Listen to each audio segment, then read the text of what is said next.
مسئلہ باب گزرا تھا اس سلسلے میں تھوڑی سی بات اور سن لو.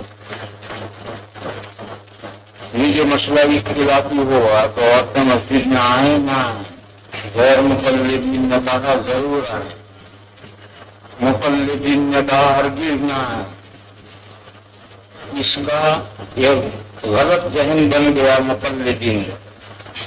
مقلدین کا اس سلسلے میں ایک غلط ذہن بن گیا. اس کو اچھی طرح سے سمجھو. نماز کے تعلق سے عورتوں کے لیے مسجدیں حرام ہو گئی. نماز کے تعلق سے مسجدیں گویا عورتوں کے لیے حرام ہو گئی. بھٹکنے کے لیے آئے چاہے کتنا ہی بھٹکے، گھومنے پھرنے کے لیے عورتوں کو مسجد میں اجازت ہے، لیکن نماز کے لیے عورتوں کے لیے مسجد میں نماز حرام ہو گئی. یہ ذہن غلط بن گیا.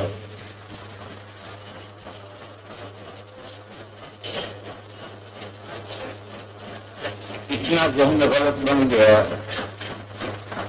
کہ ابھی چند سال پہلے کا قصہ ہے. مفتی محمد امین صاحب اجمیر سے آ رہے، اس کا ایک غلط ذہن بن گیا مقلدین کا اس سلسلے میں ایک غلط ذہن بن گیا. اس کو اچھی طرح سے سمجھو. نماز کے تعلق سے عورتوں کے لیے مسجدیں حرام ہو گئی. نماز کے تعلق سے مسجدیں گویا عورتوں کے لیے حرام ہو گئی. بھٹکنے کے لیے آئے چاہے کتنا ہی بھٹکے، گھومنے پھرنے کے لیے عورتوں کو مسجد میں اجازت ہے، لیکن نماز کے لیے عورتوں کے لیے مسجد میں نماز حرام ہو گئی. یہ ذہن غلط بن گیا.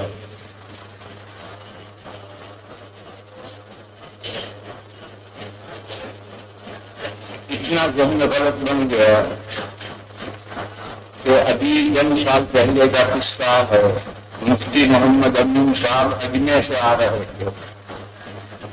فجر کی نماز کے وقت وہ مظفر نگر پہنچے تو ایک مسجد میں رکے نماز پڑھنے کے لیے. فجر کی نماز پڑھنے وہاں گئے. ان کی اہلیہ بھی مسجد میں چلی گئی. نماز پڑھی انہوں نے، نماز ہو چکی. امام صاحب کو معلوم ہو گیا وہ بھاگے ہوئے آئے، عورتیں مسجد میں کیوں آئی؟ تو مفتی صاحب نے ان سے کہا اگر عورتیں مسجد میں آئی تو کیا آسمان ٹوٹ پڑا؟ کہنے لگے دارالعلوم دیوبند کا فتویٰ ہے کہ عورتوں کے لیے مسجد میں آنا حرام ہے. تو مفتی صاحب نے کہا کون سے مفتی صاحب نے فتویٰ دیا؟ دارالعلوم کا مفتی تو میں ہوں. اب وہ ڈھیلے پڑ گئے، کہنے لگے کہ چائے وائے پلائی.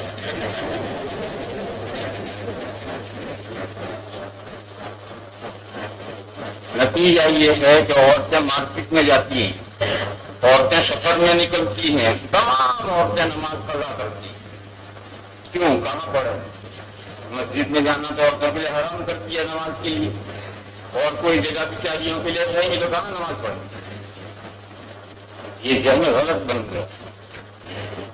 عورتوں کے لیے مسجد میں جو آنے کی ممانعت ہے وہ 5 وقت ہے. جیسے پابندی سے مرد آتے ہیں ایسے پابندی سے عورتوں کے آنے کا مسئلہ زیر بحث ہے. لیکن ایمرجنسی میں اور وقت ضرورت مجبوری میں عورتیں مسجدوں میں آ بھی سکتی ہیں، مسجدوں میں جماعت کے ساتھ بھی نماز پڑھ سکتی ہیں. جماعت ختم ہو گئی سب الگ نماز پڑھ لیں. مسلمانوں میں بہت بڑی غلط فہمی ہے. مسلمانوں احناف میں نہیں، سبھی مقلدین میں بہت بڑی غلط فہمی ہے. لہٰذا اس کا ادارہ ہونا چاہیے. بلکہ جو مسجدیں ایسی جگہوں میں ہیں جہاں عورتوں کے لیے نماز کی ضرورت مسجد میں ہے، جیسے کہ بس اسٹینڈ ہے وہاں ایک مسجد ہے، ریلوے اسٹیشن ہے وہاں ایک مسجد ہے، ایسا مین بازار ہے جہاں کثرت سے عورتیں خریداری کے لیے جاتی ہیں وہاں مسجد ہے. ان مسجدوں میں عورتوں کی نماز کا مستقل انتظام کرنا ضروری ہے. جدے میں نے وہاں جدے میں دیکھا، مجھے بہت خوشی ہوئی. ایک مسجد مارکیٹ میں ایک مسجد میں نماز پڑھنے میں گیا تو بہت بڑی مسجد ہے، اس کا ایک طرف جامعہ لگی ہوئی تو میں نے اپنے ساتھیوں سے پوچھا کہ ادھر تو دروازہ ہے یہ سب جگہ ادھر جالیاں کیوں ہیں؟ انہوں نے بتایا کہ ادھر عورتوں کا حصہ ہے اور ان کا الگ حصہ ہے، وضو خانہ، بیت الخلاء، غسل خانہ ہے، دروازہ ان کا ادھر ہے اور دروازے پر ایک عورت چوکیدار بیٹھی ہے۔ عورتیں جب چاہیں مارکیٹ میں سے ادھر آئیں گی، اپنا وضو کریں گی، نماز پڑھیں گے، جماعت ہو رہی ہو تو جماعت کے ساتھ پڑھیں گے، نہیں ہو رہی تو ویسے پڑھیں گے، جائیں گے، اور ایک عورت بوڑھی چوکیدار بیٹھی ہے۔ تو یہ انتظام ضروری ہے، اگر آپ ایسا انتظام نہیں کریں گے تو پھر جائے نماز پڑھا کریں گے، کہاں پڑھیں گے؟ اس لیے غیر مقلدین جو شور مچاتے ہیں وہ شور بلا وجہ نہیں ہے، کچھ ہماری بھی کوتاہیاں ہیں عورتوں کے تعلق سے، اس لیے ان کا شور مچانا دنیا سنتی ہے۔ باب فی الاکل یوم الفطر قبل الخروج، یہ مسئلہ گزر چکا۔ وبه قال حدثنا الحسن بن الصباح البزار قال حدثنا عبد الصمد بن عبد الوارث عن صواب بن عتبة، یہ جو راوی ہے صواب بن عتبہ یہ ضعیف نہیں ہے، ان کے حالات میں ایک بات رہ گئی جی۔ باب ما جاء في خروج النبي صلى الله عليه وسلم الى العيد في طريق ورجوعه من طريق آخر۔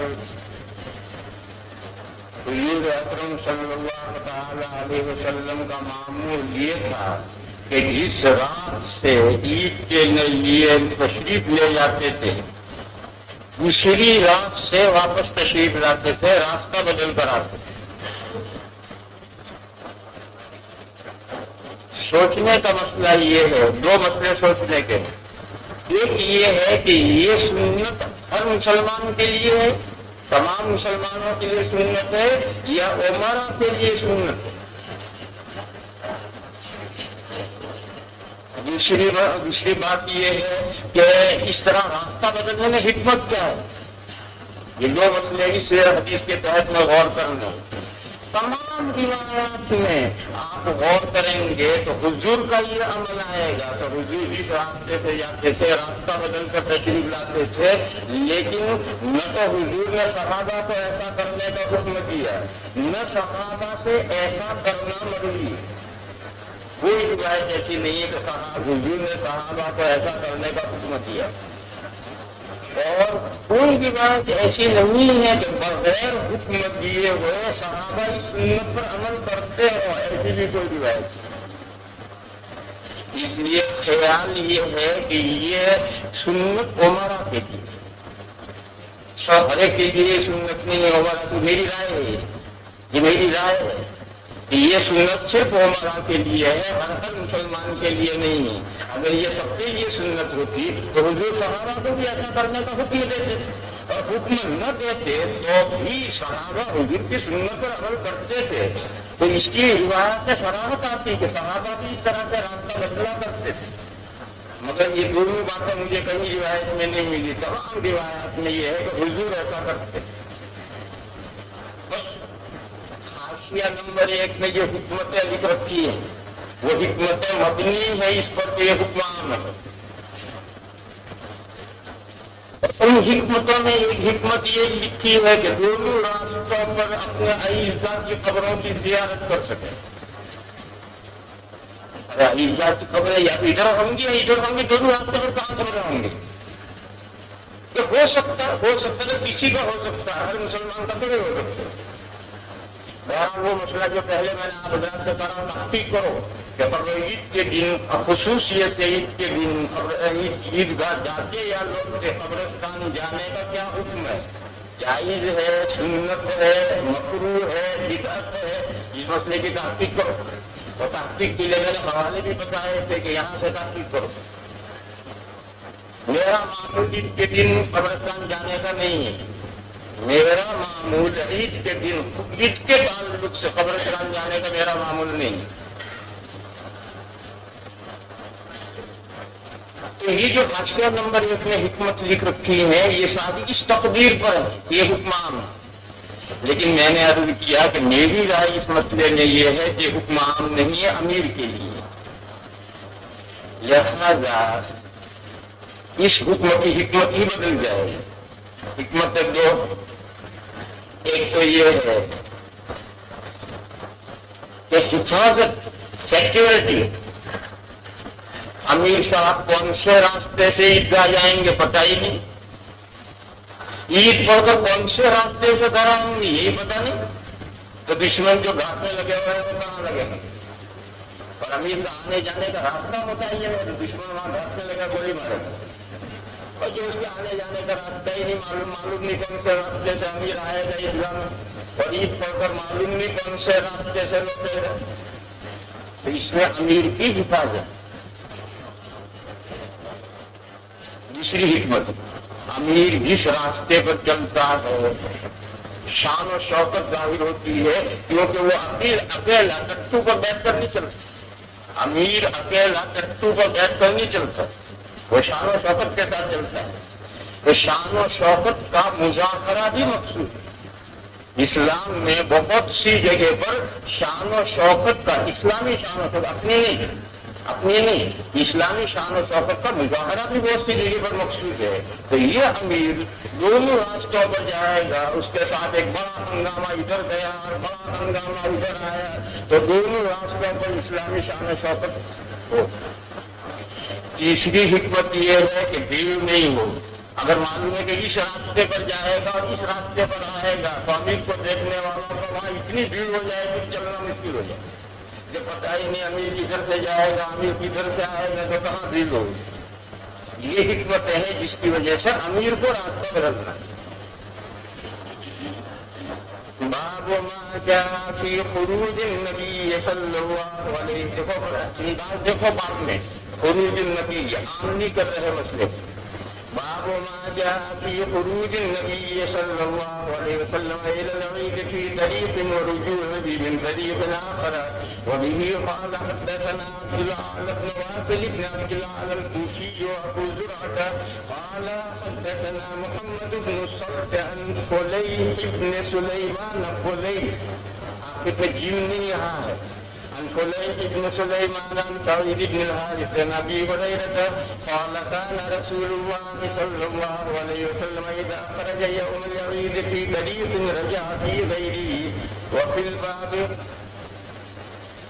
الباب عن عبد الله بن عمر وأبي رافع قال أبو عيسى حديث أبي هريرة حديث حسن غريب. یہ روایت تو ہے حضرت ابو ہریرہ کی جو حسن غریب ہے.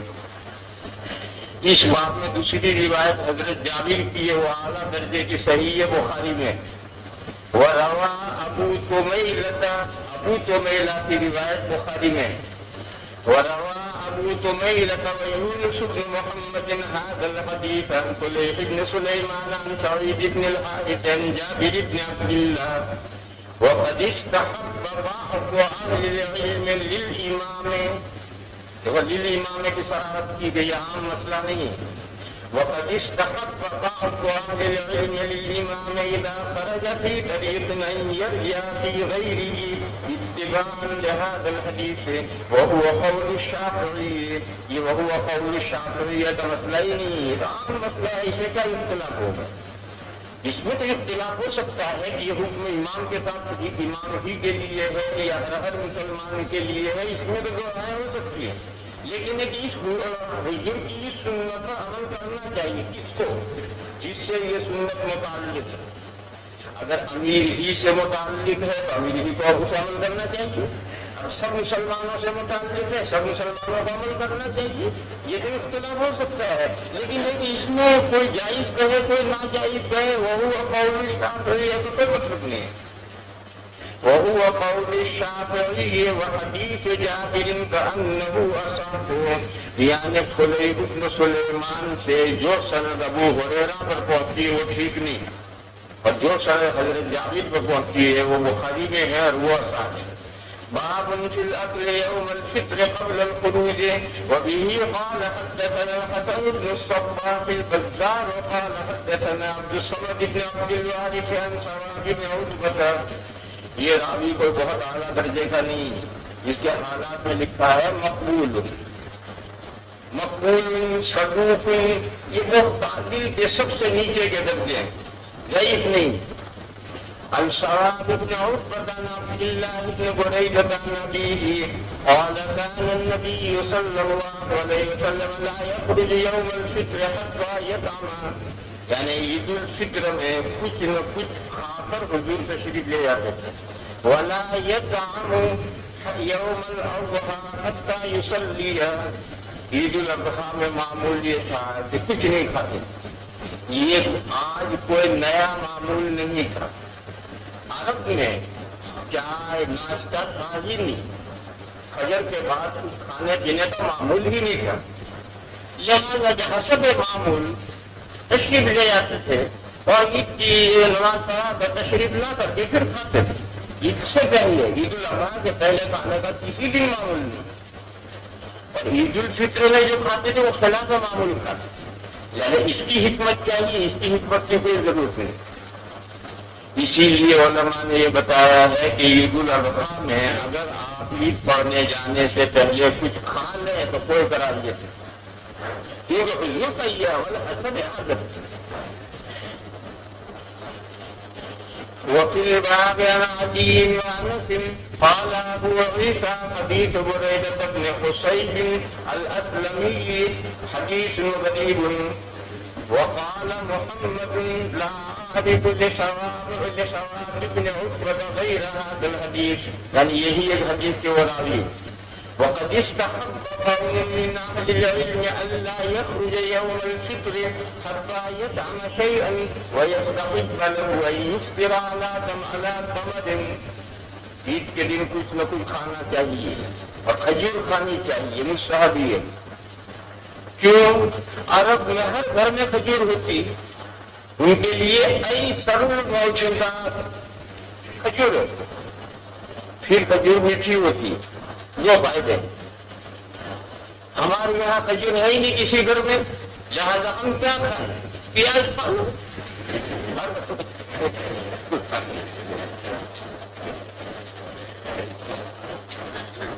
اس لیے ہمارے یہاں لوگوں نے ہیلا کیا. شیر خورما کا جو ہمارے یہاں رواج ہے وہ یوں ہے کہ کھجوریں اتنی تو ہے نہیں کہ پیٹ بھر کے کھائے آدمی، کفایت ہو جائے اتنی کھائے تو دودھ اور سیویاں ڈالی اور 4-5 والے لگا ڈالیں، یہ شیر خورما ہو گیا. یہ شیر خورما یوں ہے. وَيَسْتَحِبُّ لَهُ أَن يُفْطِرَ عَلَى تَمْرٍ، کوئی ضروری نہیں.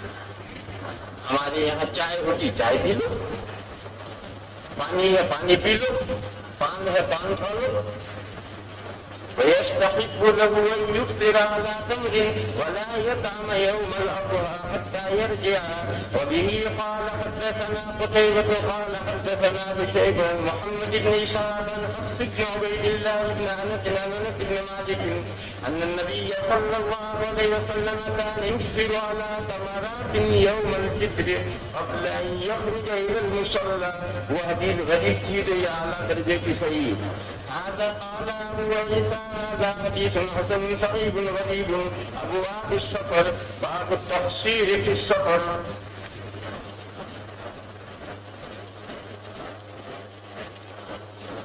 ائمہ کرام میں یہ اختلاف ہوا ہے کہ سفر میں قصر کا جو حکم ہے 3 لفظ ہے، تقصیر، القصر اور الاقصار، تینوں کے معنی ایک ہے.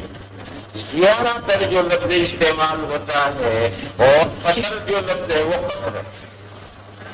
اس کے بعد نمبر ہے تقصیر کا. یہ لفظ استعمال کرو یا یہ لفظ استعمال کرو. ائمہ کرام میں یہ اختلاف ہوا ہے کہ سفر میں قصر کا جو حکم ہے وہ کس درجے کا ہے اور کیوں ہے. حنفیہ کی رائے ہے کہ یہ حکم وجوبی ہے، یعنی سفر میں اتمام جائز بھی نہیں، قصر ہی ضروری ہے. وہ وجوبی کا مطلب یہ. اور یہ قصر اسقاط ہے.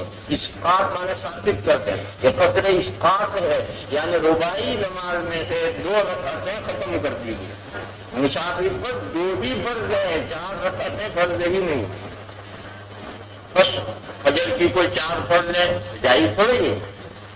ایسے ہی مسافر اگر ظہر کی 4 پڑھتا ہے وہ بھی جائز. یہ فرض تو بھی ہے، اس سے 4 کیسے پڑے گا؟ حنفیہ کی رائے ہے کہ قصر وجوبی ہے اور قصر اسقاط ہے. باقی تینوں ائمہ کی رائے یہ ہے کہ قصر سفر میں قصر جائز ہے. اگر کوئی پوری نماز پڑھے تو یہ بھی جائز. سفر میں قصر جائز ہے، پوری پڑھے تو یہ بھی جائز. اور یہ قصر ترفیع کے پا یا اور چھوٹی ہے ترفیع. یہ قصر ترفیع یعنی سہولت کی گئی ہے، فیسلٹی دی گئی ہے. شریعت میں ایک سہولت کی ہے، ایک فیسلٹی دی. یہ قصر ترفیع. بس اگر کوئی پوری نماز پڑھے تو بھی جائے، قصر کرے تو بھی جائے. پھر امام مالک اور امام احمد رحمہ اللہ کے نزدیک غالباً تمام صورتوں میں قصر افضل، اتمام جائز.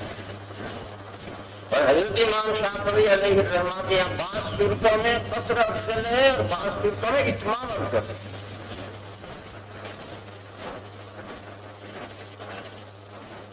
اس کی تفصیل شرح مہذب میں دوسری کتابوں میں ہے، تمہیں کیا لینا اس سے.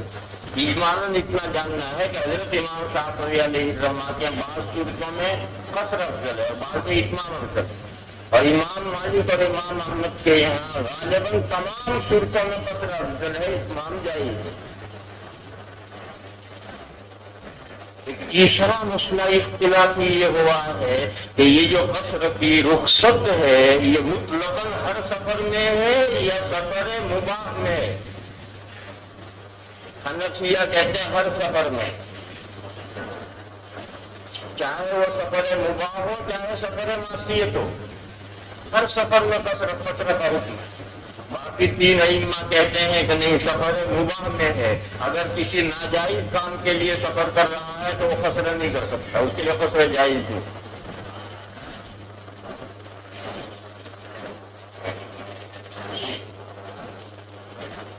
یہ جو مسئلہ اختلافی ہوا ہے کہ قصر واجب ہے یا جائز ہے، یہ مسئلہ اصل نہیں. اصل مسئلہ یہ ہے کہ یہ قصر اسقاط ہے یا قصر یا یہ رخصت اسقاط ہے یا رخصت ترفیع ہے. مسافر پر رباعی نماز میں سے 2 رکعتیں ختم کر دی گئی ہیں یا اس پر فرض جا رہی ہیں مگر 2 پڑھنے کی سہولت ہے. یہ مسئلہ بنیادی اختلاف کی جڑ یہاں ہے.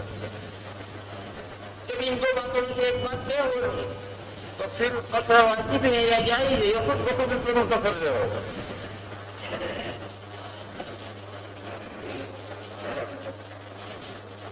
اس بحث میں ہم نیچے سے اوپر چڑھتے ہیں.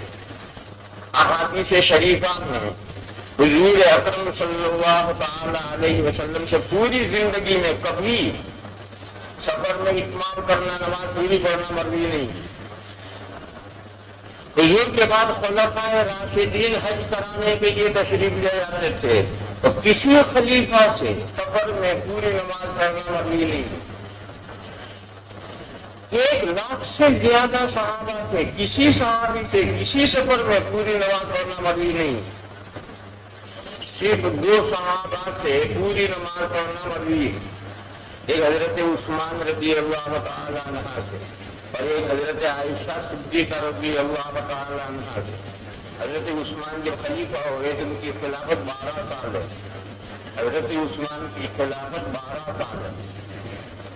شروع کے 6 یا 8 سال تک حضرت حج کرانے تشریف لے جاتے تھے تو نماز قصر پڑھاتے.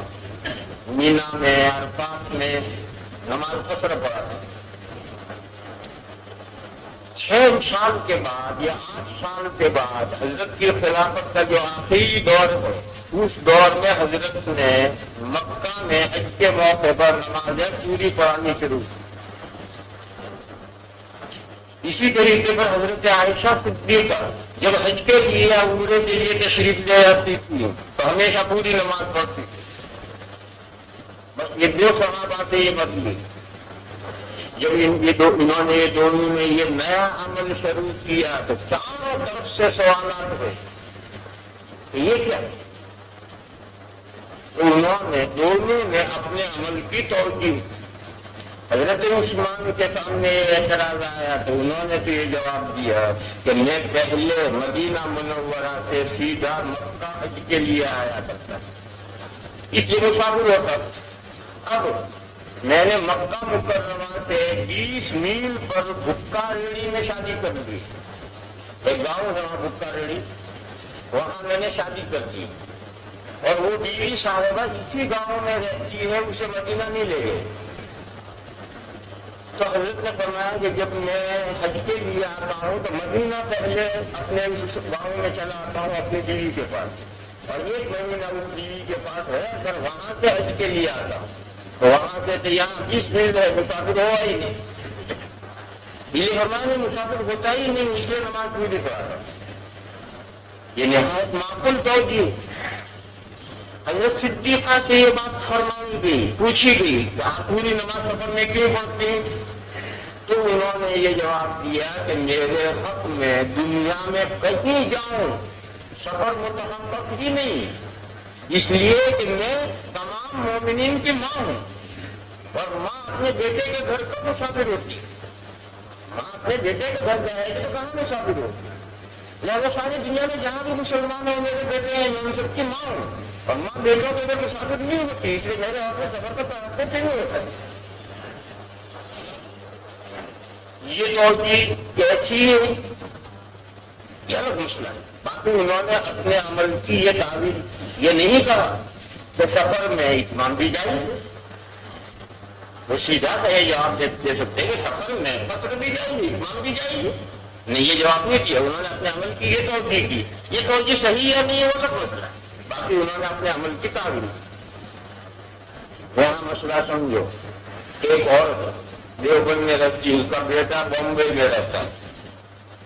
اگر ایک ہفتے کے لیے یہ عورت اپنے بیٹے کے گھر جائے گی تو وہاں مسافر ہو تو میرا بیٹا ہے، تیرا بیٹا ہونے سے کیا ہوتا ہے؟ یہ مثال دیوبند میں ایک عورت رہتی ہے، اس کا بیٹا بامبے میں رہتا ہے، وہ اپنے بیٹے سے ملنے کے لیے گئی اور اسے ایک ہفتہ وہاں ٹھہرنا ہے تو وہ وہاں مسافر ہوگی، نماز پسند پڑے گی بیٹے کے گھر ہونے کے باوجود. لہٰذا صدیقہ کا یہ فرمانا کہ بیٹے کے گھر ماں کب مسافر ہوتی ہے یہ مسئلے کی روح سے صحیح نہیں. بیٹے کے گھر بھی ماں مسافر ہوتی.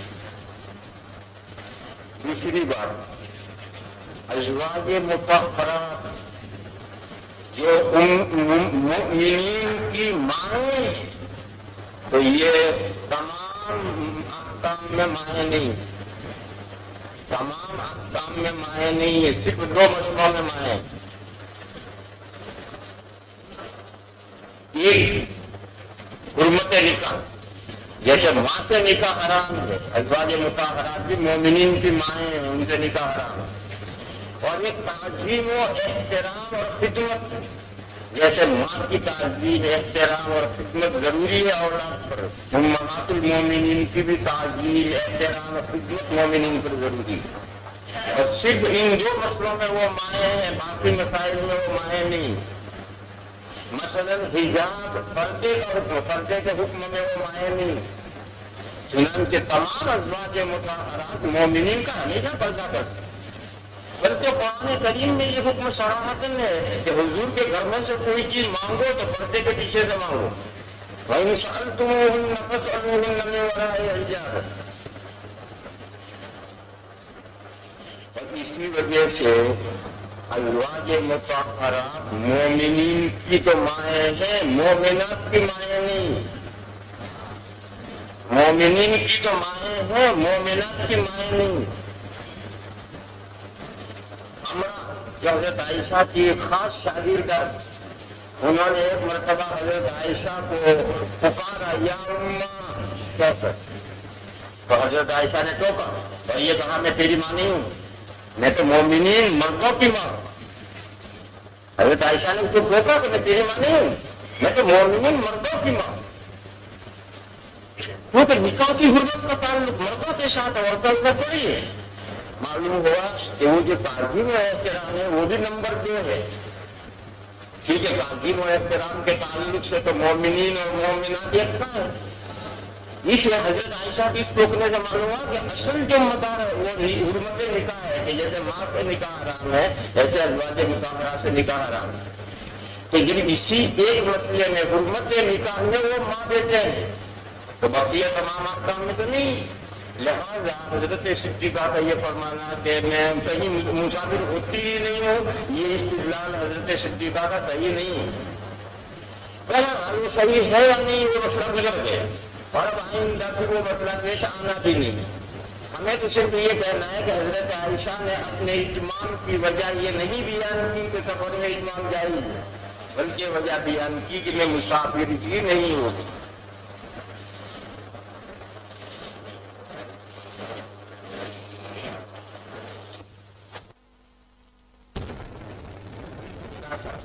سفر میں اتمام کو جائز کیوں؟ وہ حضرت عثمان اور حضرت عائشہ کے عمل سے استدلال کرتے ہیں کہ یہ دونوں سفر میں اتمام کرتے ہیں۔ جواب تو تو اتمام کو جائز نہیں کہتے، مطلب دلائی دیے دور کا عمل فتح وجود میں اتمام صحابہ کا عمل فتح وجود نہیں۔ ایسی کوئی روایت مل سکتی ہے کہ حضور کو سفر میں حضرت صدیقہ کی ایسی کوئی روایت مل سکتی ہے کہ حضور سفر میں اتمام بھی کرتے تھے، وہ روایت صحیح نہیں۔ اس کے بعد یہ ہے کہ اصل جھگڑا حدیثوں کی بنیاد پر یہ اختلاف نہیں ہوا ہے، حدیثوں کی بنیاد پر تو فیصلہ واضح ہے۔ اصل یہ اختلاف قرآن کریم کی ایک آیت کے سمجھنے میں ہوا۔ قرآن کریم میں یہ فرمایا گیا ہے وَإِذَا ضَرَبْتُمْ فِي الْأَرْضِ فَلَيْسَ عَلَيْكُمْ جُنَاحٌ أَن تَقْصُرُوا مِنَ الصَّلَاةِ إِنْ خِفْتُمْ أَن يَفْتِنَكُمُ الَّذِينَ كَفَرُوا۔ فرمایا کہ تم زمین میں سفر کرو، وَإِذَا ضَرَبْتُمْ فِي الْأَرْضِ تو تم پر کچھ گناہ نہیں، فَلَيْسَ عَلَيْكُمْ جُنَاحٌ اس بات میں کہ تم نماز تھوڑی پڑھو، تب شروع محنت سلا تم نماز تھوڑی پڑھو تو پڑھنا۔ تھوڑی پڑھنے کا کیا مطلب ہے وہ اچھی سے بتا دیں، قرآن میں کوئی وضاحت نہیں، نماز تھوڑی پڑھنے کا کیا مطلب ہے وہ اچھی سے بتا دیں۔ رسولہ کی نماز میں قصر نہیں ہوگا، سونائی میں قصر نہیں ہوگا، ربائی میں قصر ہوگا، ان کی جو رکعت ختم ہو کر جو رہیں گی تمام تفصیلات ایسی سے بیان کریں گے۔ قرآن نے تو اجمالاً یہ کہا کہ تم پر کچھ گناہ نہیں ہے تو تم نمازیں تھوڑی پڑھو تو کوئی گناہ۔ اگر تمہیں یہ اندیشہ ہو کہ یہ چوٹی پر شاد تمہیں پریشان کریں ان خفتم ان یفتنکم الذین کفروا، یہ الذین کفروا چوٹی پر شاد یہ تمہیں نمازیں پریشان کریں گے، اگر یہ تمہیں اندیشہ ہو تو نمازیں تھوڑی پڑھنے میں تو یہ آیت کریمہ اس میں اصل جو غور کرنا ہے دو باتیں، فَلَيْسَ عَلَيْكُمْ جُنَاحٌ یہ تعبیر فَلَيْسَ عَلَيْكُمْ جُنَاحٌ اور ان خفتم یہ شرط۔ جب جزیرۃ العرب میں ہر سو اسلام پھیل گیا اور مکہ اور مدینہ کے درمیان میں امن و امان ہو گئے اور حضور حج کے لیے تشریف لے گئے تو عرفہ میں 1,00,000 سے زائد مجمع تھا۔ اس وقت میں 1,00,000 کا مجمع پوری دنیا میں کسی نے نہیں دیکھا تھا، اتنا بڑا مجمع تھا۔ اور مدینہ سے جب حضور مکہ میں تشریف لے گئے تو راستے میں 30 سے 40 ہزار آدمی حضور کے جلوں میں چل رہے تھے۔ مدینہ سے مکہ پر 40,000 آدمی کا معاملہ حضور کے ساتھ چل رہا تھا، کیوں ان کو اعلان کر دیا گیا تھا کہ حج حضور کرنے والے ہیں جو بھی استطاعت رکھتا ہے وہ حج میں چلے تاکہ مسائل سیکھے۔ تو لوگ اپنے اپنے جگہوں سے مدینہ آ رہے تھے تاکہ مدینہ سے حضور کے ساتھ سفر کر کے تمام مسائل اچھے سیکھیں۔ اب لکھے بڑے تو کس موقع پر وہاں کیا خطرہ ہے، الذین کفروا کا کیا خطرہ ہے؟ مکہ اور مدینہ میں بھی مکمل امن و امان، جہاں سے اتنے بڑے مجموعے کے ساتھ حضور سفر کر رہے ہیں وہاں کیا خطرہ ہے؟ اس کے باوجود حضور نے سفر میں تمام نمازیں قصر کریں اور قرآن طے لگا رہا چنانچہ صحابہ نے حضور سے یہ سوال کہ یا رسول اللہ اب تو ہم نعمان ہو اور قرآن نے قصر کے لیے یہ قید لگا رہا حضور نے فرمایا صدقۃ تصدق اللہ بہا افضل صدقۃ یہ خیرات ہے جو کریم آقا نے دی صدقۃ کیا کیا آتی صدقۃ کیا کیا آتی کا مچار میں لے ان خفت میں شک نہیں آدھی کا مشاہد ملے ہے نہ سفر میں نمازیں قصر کرنا یہ سفر میں نمازیں قصر کرنے کی شریعت نے رخصت دی یہ رخصت ایک خیرات ہے اور خیرات کی کی ہے کریم آقا صدقۃ تصدق اللہ بہا تصدق اللہ بہا کا یہ مفہوم ہے کہ یہ خیرات کریم آقا اس خیرات کو قبول کرو اس خیرات کو رد مت کرو افضل صدقۃ یہ حضور نے ارشاد کرا اس حدیث شریف کی آیت کے ساتھ ملا کر کے اب مسئلہ غور کرنا ائمہ ثلاثہ ہے انہوں نے کہا کہ یہ جو تعبیر ہے فلیس علیکم جناح یہ تعبیر عبادت کے لیے ہے وجوب کے لیے وجوب کے لیے تعبیر ہے فعلیکم ان تفعلوا کذا فعلیکم ان تفعلوا کذا یہ وجوب کی بات لیس علیکم جناح ان تفعلوا کذا یہ وجوب کی تعبیر نہیں ہے یہ تو عبادت کی تعبیر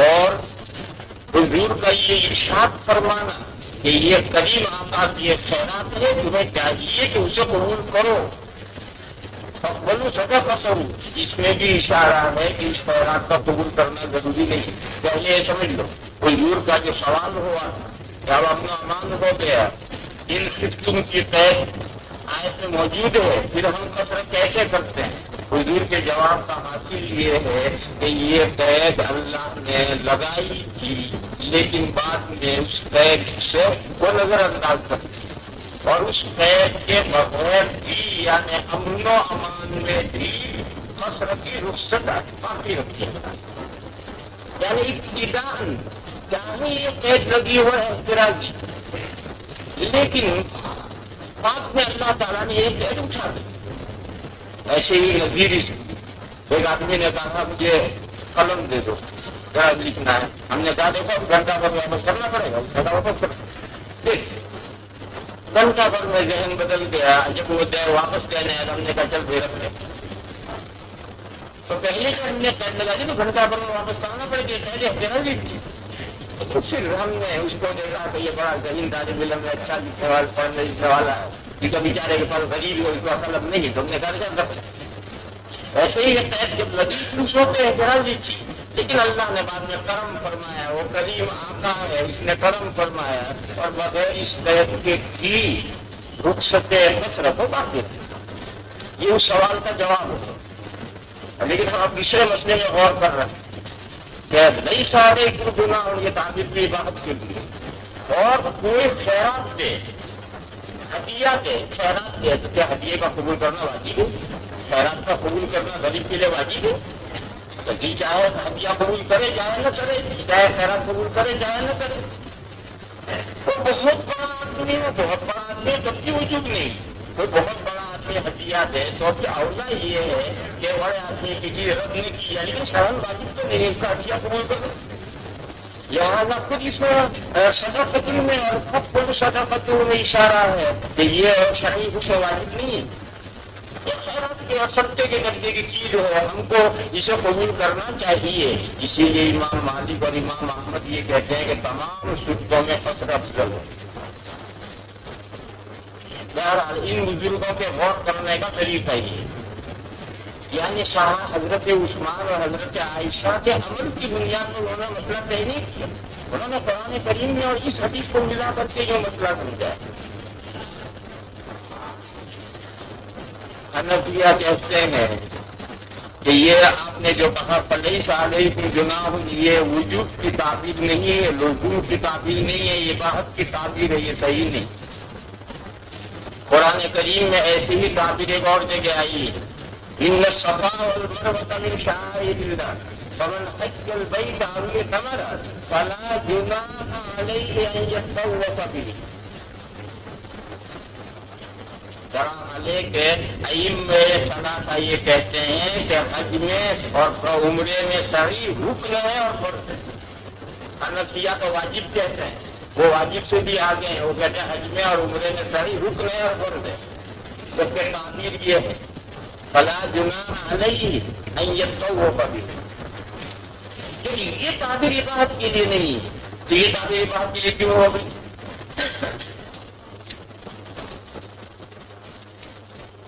حج اور عمرے کے بعد میں یہ تعبیر ہے وہ اباحت کے لیے نہیں ہے۔ یہ حضرت عروہ نے اپنی خالہ حضرت عائشہ سے یہ سوال کیا اور حضرت عائشہ نے اس تعبیر کی وجہ سمجھائی تھی اور وہ روایت بخاری میں آئے گی، وہاں سمجھی۔ یہاں اس جگہ میں سمجھاتا ہوں، ہم سے متعلق یہی مسئلہ ہے۔ قصر جو ہے سفر میں واجب ہے اور یہ تعبیر رفع حرج کے لیے